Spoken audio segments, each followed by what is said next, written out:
Sir, மத்திய நிதியமைச்சர் நிர்மலா சீதாராமன் அவர்கள் திமுகவினர் திரைமறைவில் நிறைய பேசிட்டு இருக்காங்க, நிறைய பாஜக அமைச்சர்களோட நிறைய தொடர்பு இருக்காங்க, நீங்க தொடர்ச்சியா சொல்லிட்டே இருந்தீங்க.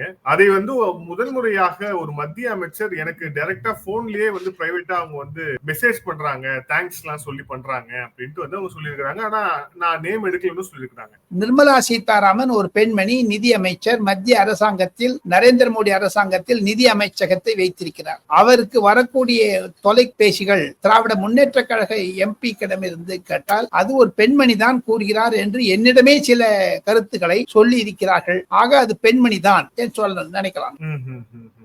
சோ மெசேஜ் அனுப்பிச்சது ஒரு பெண்மணி தான், ஒரு பெண் எம்பி, தலைவர் ஆஃப் திராவிட முன்னேற்ற கழகம் எம்பி. அதுக்காக ஸ்பெஷலா உங்களுக்கு ஞாபகம் இருக்கும், தூத்துக்குடிக்கு போனாங்க இந்த அம்மா, ஞாபகம் இருக்குல்ல உங்களுக்கு?